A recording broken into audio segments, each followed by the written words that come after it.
ওমর রাষ্ট্র প্রেসিডেন্ট ছিলেন। রাষ্ট্রে যখন তিনি কোরআনী পার্লামেন্ট তৈরি করেছিলেন, ওই রাষ্ট্রের মধ্যে কোনো মারামারি ছিল না, অন্যায় ছিল না, জুলুম ছিল না। আপনারা অনেকেই ইতিহাস জানেন।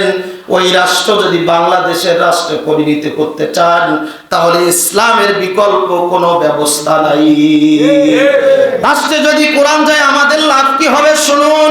খলিফাতুল মুসলিমিন ওমর রাদিয়াল্লাহু তাআলা আনহু রাষ্ট্র পরিদর্শন করছিলেন দিনে এবং রাতে।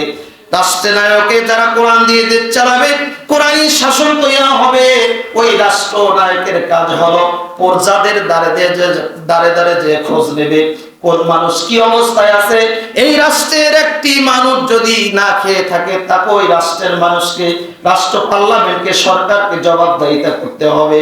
তাহলে এই কাজ হচ্ছে রাষ্ট্রনায়কের। বলেন তো 54টি বছরে এই মানুষের পরিবর্তন করতে কোন রাষ্ট্রনায়ক কি আপনার এলাকায় আসছিল? না। তাহলে কোরআনী শাসন কায়েম হবে যদি কোরআনী কায়েম শাসন করতে পারেন, রাষ্ট্রের নায়ক প্রতিটা এলাকায় ঘুরে ঘুরে রাষ্ট্রের মানুষের ভাগ্যের পরিবর্তন করবে। কোন আর্মি লাগবে না, বিটিআর লাগবে না, কোন সেনাবাহিনী লাগবে না। রাষ্ট্রে যখন কোরআন যাবে, পার্লামেন্টে যখন আইন তৈরি হবে, আপনার ইচ্ছা থাকলেও আপনি একটি অন্যায় করার সুযোগ পাবেন না। এ সুযোগ থাকবে না, এ সুযোগ মরে যাবে। কারণ আইন আছে, অপরাধ করা মাত্রই আপনার বিচার শুরু হবে। ওই বিচারকে ঝুলে রেখে উকিল টাকা খেতে পাবে না, জজ টাকা খেতে পাবে না। একজন অপরাধ করেছে, মিথ্যা বিচার করে, রাতের আধারে বিচার করে টাকা নিয়ে আরেকজনকে রায় দিতে পারবেন না। তাহলে কোরআনী শাসন গেলে মানুষ হক বিচার পাবে, ইনসাফ কায়েম হবে। এই ইনসাফ কায়েমের পক্ষে আমরা থাকবো, বলেন ইনশাআল্লাহ। এটি ওমরের শাসন, এটি রাসূলের শাসন। আল্লাহ তাআলা আমাদেরকে কাঁধে কাঁধ মিলিয়ে এই ইনসাফি রাষ্ট্র প্রতিষ্ঠিত করার তৌফিক দান করুক, আমিন। সর্বশেষ কথা, হায়ের পক্ষে না নায়ের পক্ষে? আমরা সকলে কি চাই? আল্লাহ কবুল করুক, আমিন। আপনারা রাগ করলেন না? আমিন।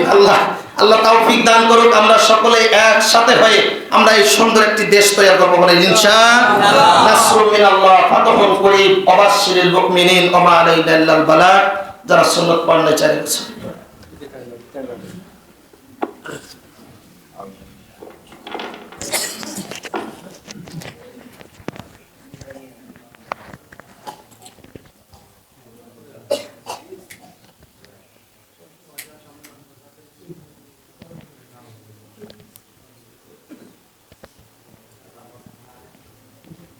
بالله من الشيطان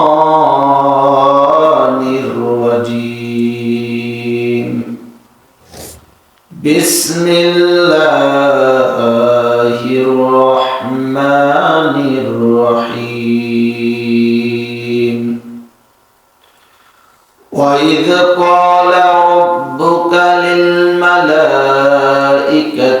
إني جاعل في الأرض خليفة قالوا أتجعل فيها من يفسد فيها ويسفك الدماء ونحن نسبح بحمد ربك ونقدس لك قال إني أعلم ما لا تعلمون. صدق الله مولانا العظيم. وقال تعالى إن الله وملائكته يصلون على النبي يا أيها الذين آمنوا صلوا عليه وسلموا تسليما.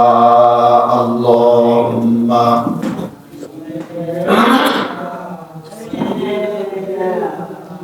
مولانا محمد وعلى آله مولانا محمد اللهم صل على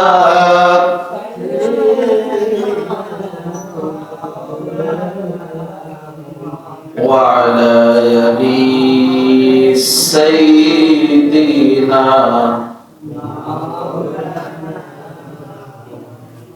سيدنا شفيعنا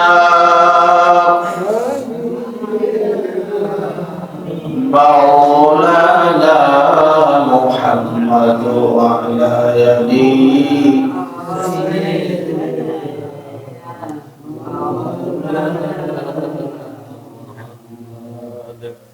আল্লাহ সুবহানাহু ওয়া তাআলা দরবারে লাখো কোটি শুকর যে আল্লাহ তাআলা আমাদেরকে পবিত্র জুমার দিন যে আল্লাহ সুবহানাহু ওয়া তাআলা তার ঘরে আসার এবং বসার তৌফিক দান করেছেন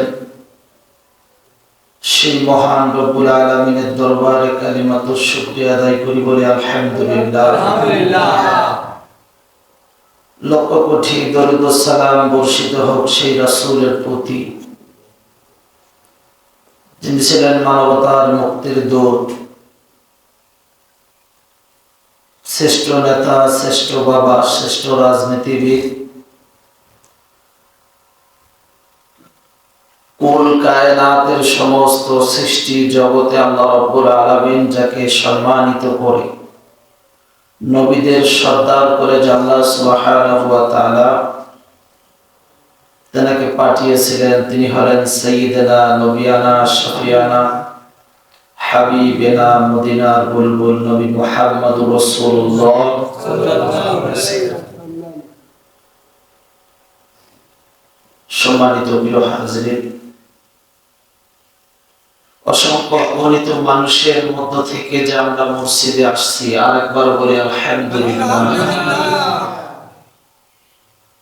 প্রতি জুমার ন্যায় কোরআনুল কারীম থেকে আমি সূরা বাকারা ৫ম নম্বর পৃষ্ঠার প্রথম লাইন তেলাওয়াত করেছি। রব্বুল আলামিন